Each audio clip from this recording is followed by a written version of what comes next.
السلام علیکم ورحمۃ اللہ وبرکاتہ۔ میرے پیارے آقا علیہ الصلوۃ والتسلیم کے پیارے دیوانوں، خاتون جنت حضرت فاطمۃ الزہرا رضی اللہ تعالیٰ عنہا کی کنیزوں، مکاشفۃ القلوب کے درس نمبر 2 میں آپ تمام کا استقبال ہے۔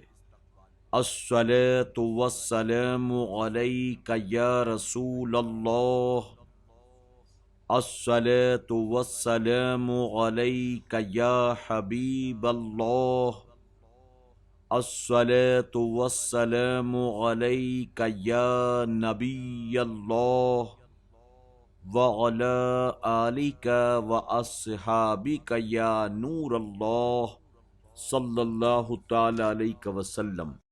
میرے پیارے آقا علیہ الصلوۃ والتسلیم کے پیارے دیوانوں، خاتون جنت حضرت فاطمۃ الزہرا رضی اللہ تعالیٰ عنہا کی کنیزوں، ہم نے کل پہلے باب سے درس سماعت کیا تھا خشیت اور خوف کے تعلق سے۔ آج دوسرے باب سے ہم درس سنیں گے، خوف الہی۔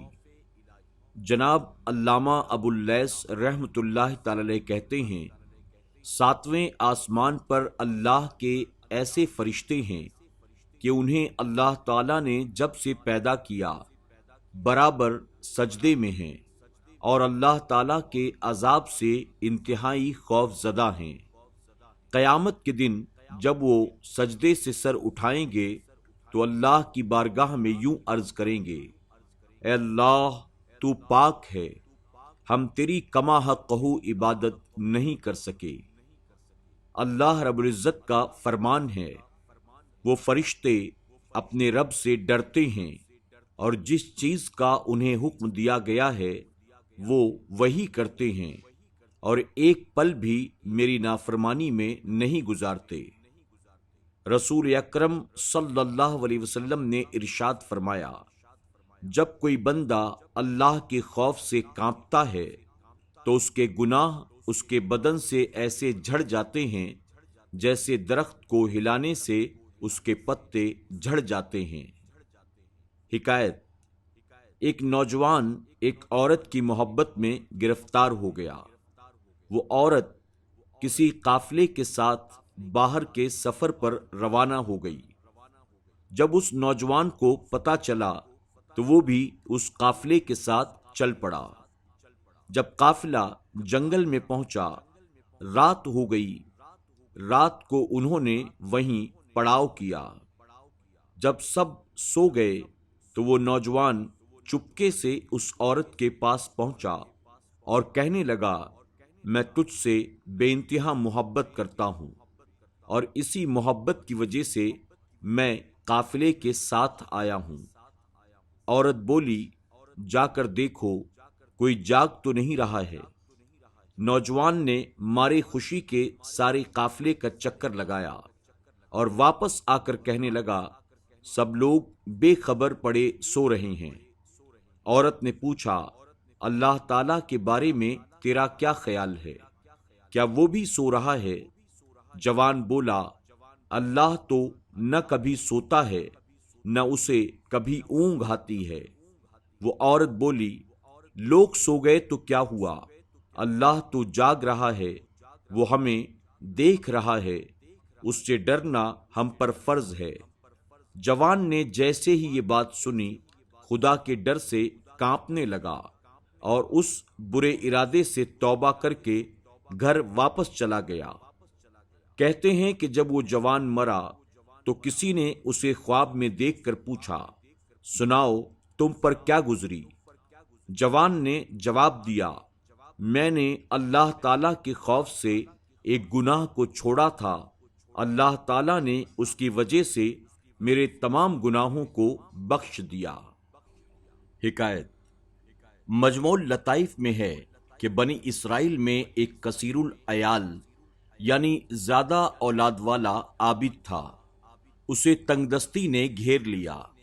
جب وہ بہت پریشان ہوا تو اپنی بیوی سے کہا، جاؤ کسی سے کچھ مانگ کر لاؤ۔ عورت نے ایک تاجر کے یہاں جا کر کھانے کا سوال کیا۔ تاجر نے کہا، اگر تم میری آرزو کو پورا کر دو تو تو جو چاہو لے سکتی ہو۔ عورت بیچاری چپ چاپ خالی ہاتھ واپس گھر لوٹ آئی۔ بچوں نے جب ماں کو خالی ہاتھ آتے دیکھا تو بھوک سے چلانے لگے اور کہنے لگے، امی ہم بھوک سے مر رہے ہیں، ہمیں کچھ کھانے کو دو۔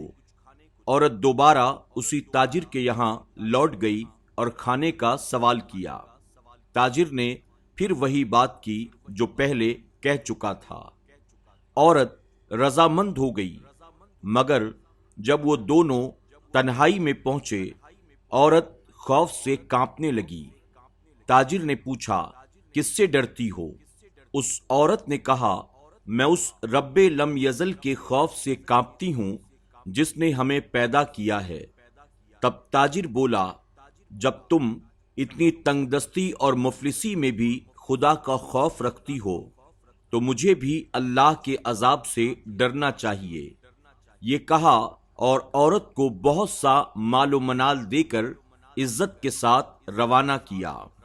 اللہ رب العزت نے پیغمبر وقت موسیٰ علیہ السلام پر وحی بھیجی کہ فلاں ابن فلاں کے پاس جاؤ اور اسے میرا سلام کہہ دو اور کہنا کہ میں نے اس کے تمام گناہوں کو معاف کر دیا ہے۔ موسیٰ علیہ السلام اللہ کے حکم کے مطابق اس تاجر کے پاس آئے اور پوچھا، کیا تم نے کوئی عظیم نیکی کا کام انجام دیا ہے جس کی وجہ سے اللہ تعالیٰ نے تمہاری تمام گناہوں کو معاف کر دیا؟ جواب میں تاجر نے اوپر بیان کیا ہوا سارا واقعہ کہہ سنایا۔ حضور اکرم صلی اللہ علیہ وسلم فرماتے ہیں، فرمان الہی ہے، میں اپنے کسی بندے پر دو خوف کو اور دو امن کو ایک ساتھ جمع نہیں کرتا۔ جو شخص دنیا میں میرے عذاب سے ڈرتا ہے میں اسے آخرت سے بے خوف کر دوں گا، لیکن جو دنیا میں میرے عذاب سے بے خوف رہتا ہے میں اسے آخرت میں خوف زدہ کروں گا، یعنی اس پر اپنا عذاب نازل کروں گا۔ اللہ رب العزت کا ارشاد ہے، تم لوگوں سے نہیں مجھ سے ڈرو۔ ایک مقام پر اللہ رب العزت ارشاد فرماتا ہے، اگر تم مومن ہو تو مجھ سے ڈرو، لوگوں سے نہیں۔ حضرت عمر فاروق اعظم رضی اللہ عنہ اور خشیت الہی۔ حضرت عمر رضی اللہ عنہ جب قرآن مجید کی کوئی آیت سنتے تو خوف سے بے ہوش ہو جاتے تھے۔ ایک دن ایک تنکا ہاتھ میں لے کر کہا، کاش میں ایک تنکا ہوتا، کوئی قابل ذکر چیز نہ ہوتا، کاش مجھے میری ماں نے جنا نہ ہوتا، اور خدا کے ڈر سے آپ اتنا رویا کرتے تھے کہ آپ کے چہرے پر آنسوؤں کے بہنے کی وجہ سے دو کالے نشان پڑ گئے تھے۔ حضور اکرم صلی اللہ علیہ وسلم نے فرمایا، جو شخص خوف خدا سے روتا ہے وہ جہنم میں ہرگز داخل نہ ہوگا، اسی طرح جیسے کہ دودھ دوبارہ اپنے تھنوں میں نہیں جاتا۔ دقائق الاخبار میں ہے کہ قیامت کے دن ایک شخص کو لایا جائے گا، جب اس کے اعمال تولے جائیں گے تو برائیوں کا پلڑا بھاری ہو جائے گا، چنانچہ اسے جہنم میں ڈالنے کا حکم ملے گا۔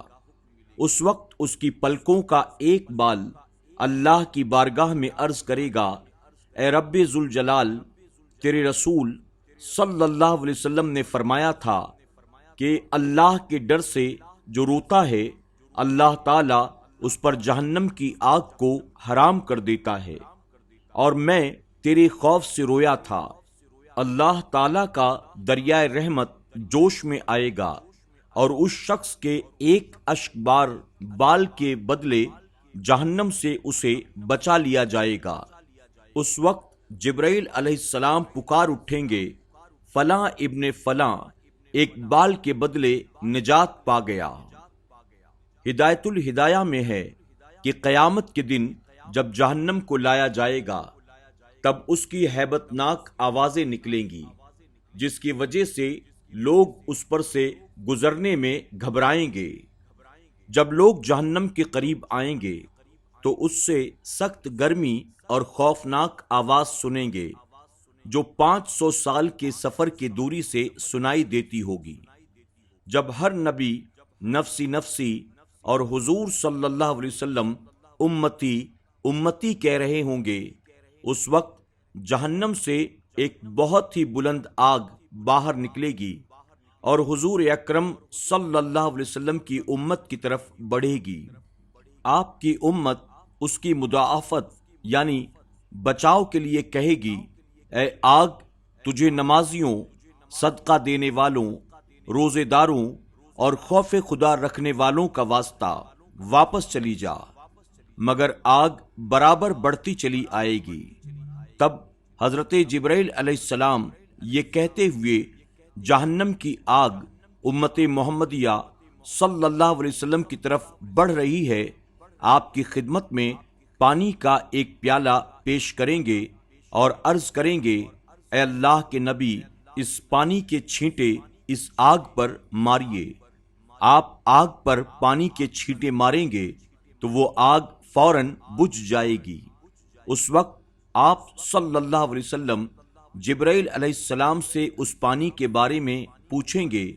جبرائیل کہیں گے، حضور، یہ خوف خدا سے رونے والے آپ کے گناہگار امتیوں کے آنسو تھے۔ مجھے حکم دیا گیا تھا میں یہ پانی آپ کی خدمت میں پیش کروں اور آپ اس سے جہنم کی آگ کو بجھا دیں۔ حضور اکرم صلی اللہ علیہ وسلم دعا مانگا کرتے تھے، اے اللہ، مجھے ایسی آنکھیں عطا فرما جو تیرے خوف میں رونے والی ہوں۔ اے میری دونوں آنکھوں، میرے گناہوں پر کیوں نہیں روتی ہو؟ میری عمر برباد ہو گئی اور مجھے معلوم بھی نہ ہوا۔ حدیث مبارکہ میں آتا ہے، کوئی ایسا بندہ مومن نہیں جس کی آنکھوں سے خوف خدا سے مکھی کے پر کے برابر آنسو بہیں اور اس کی گرمی اس کے چہرے پر پہنچے اور اسے کبھی جہنم کی آگ چھوئے۔ جناب محمد بن المنذر رحمۃ اللہ تعالی جب خدا کے خوف سے روتے تو اپنی داڑھی اور چہرے پر آنسو ملا کرتے اور کہتے، میں نے سنا ہے کہ وجود یعنی جسم کے جس حصے پر آنسو لگ جائیں گے اسے جہنم کی آگ کبھی نہیں چھوئے گی۔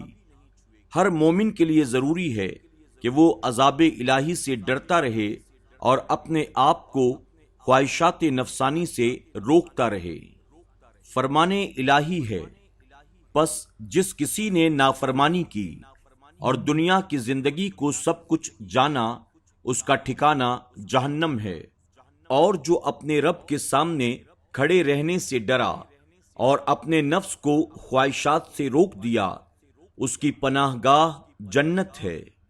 جو انسان عذاب الہی سے بچنا چاہے اور ثواب و رحمت کا امیدوار ہو، اسے چاہیے کہ دنیا کی مصیبتوں پر صبر کرے، اللہ کی عبادت کرتا رہے اور گناہوں سے بچتا رہے۔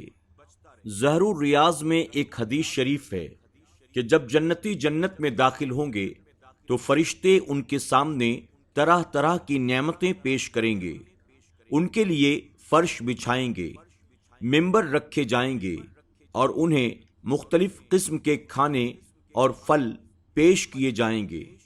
اس وقت جنتی حیران بیٹھے ہوں گے۔ اللہ تعالیٰ فرمائے گا، اے میرے بندوں، حیران کیوں ہو؟ یہ جنت تعجب کی جگہ نہیں۔ اس وقت مومنین عرض کریں گے، بار الہی، تو نے ایک وعدہ کیا تھا جس کا وقت آ چکا ہے۔ تب فرشتوں کو حکم الہی ہوگا، ان کے چہروں سے پردے اٹھا لو۔ فرشتے عرض کریں گے، یہ تیرا دیدار کیسے کریں گے حالانکہ یہ تو گناہ گار ہیں؟ اس وقت فرمان الہی ہوگا، تم حجاب اٹھا دو۔ یہ ذکر کرنے والے، سجدہ کرنے والے اور میرے خوف سے رونے والے تھے اور میرے دیدار کے امیدوار تھے۔ اس وقت پردے اٹھا دیے جائیں گے اور جنتی اللہ کا دیدار ہوتے ہی سجدے میں گر جائیں گے۔ فرمان الہی ہوگا، سر اٹھاؤ، یہ جنت دار عمل نہیں، دار جزا یعنی بدلہ پانے کا مقام ہے۔ اور وہ اپنے رب کو بے کیف دیکھیں گے۔ اللہ تعالیٰ فرمائے گا، میرے بندوں تم پر سلامتی ہو، میں تم سے راضی، کیا تم مجھ سے راضی ہو؟ جنتی عرض کریں گے، اے ہمارے رب، ہم کیسے راضی نہیں ہوں گے، حالانکہ تو نے ہمیں وہ نعمتیں دی جن کو نہ کسی آنکھ نے دیکھا، نہ کسی کان نے سنا، اور نہ ہی کسی دل میں ان کا تصور گزرا۔ یہی اس فرمان الہی کا مقصود ہے کہ اللہ ان سے راضی ہوا اور وہ اللہ سے راضی ہوئے۔ میرے پیارے آقا علیہ الصلوۃ والتسلیم کے پیارے دیوانوں، خاتون جنت حضرت فاطمۃ الزہرا رضی اللہ تعالیٰ عنہا کی کنیزوں، خوف الہی کے تعلق سے آج ہم نے بہت ساری باتیں سنی۔ اللہ رب العزت ہمیں اور آپ کو اپنا خوف عطا کرے، اپنے خوف میں رونے والی آنکھیں عطا فرمائے۔ اللہ ہمیں ہر تکلیف و مصیبت میں صبر کی توفیق دے، اپنی زندگی کو اللہ اور اس کے رسول صلی اللہ علیہ وسلم کی رضا کے مطابق گزارنے کی توفیق عطا فرمائے۔ زندگی رہی کل پھر ہماری اور آپ کی ملاقات ہوگی۔ کل تیسرا باب ہے صبر اور مرض کے تعلق سے۔ اپنا خیال رکھیں اور اپنی دعاؤں میں ہمیں ضرور یاد رکھیں۔ السلام علیکم ورحمۃ اللہ وبرکاتہ۔